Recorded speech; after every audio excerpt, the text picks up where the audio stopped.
My name is Ellie Mayers. I'm a junior studying nursing with a minor in history, health, and humanities, and this summer I studied the effects of activity restriction on the quality of life of pregnant patients.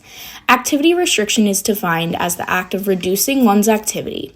Once thought of as common practice, activity restriction, specifically bed rest, has been used for centuries in hopes of preventing preterm birth. However, recent guidelines suggest this practice is ineffective and harmful.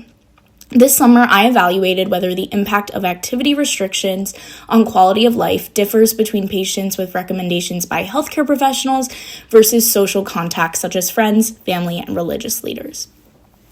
We conducted a national survey using Pollfish, a web-based survey dissemination service that asked women who were currently pregnant or had been pregnant in the past year if anyone had recommended activity restriction, and if so, what the relationship with this person was.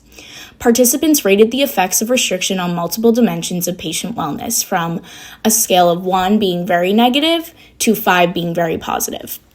Participants who had activity restriction recommendations were divided into one of 3 groups: recommendations by healthcare professionals only, recommendations by social contacts only, and recommendations by both healthcare professionals and social contacts.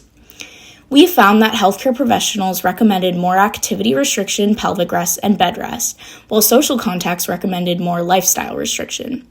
We compared median well-being scores across the 3 groups and found that reported measures of well-being were not statistically significant from one another. While median well-being scores did not differ, we did find that participants with recommendations by healthcare providers reported more negative effects of activity restriction on financial well-being than those by social contacts. Overall, activity restriction recommendation types differed, but the impact of activity restriction on well-being did not differ by recommender group. In general, participants reported that activity restriction did not have negative effects on their well-being. Based on these findings, emphasis should be placed on efforts to de-implement activity restriction, including educating both healthcare professionals and the public in accordance with current guidelines.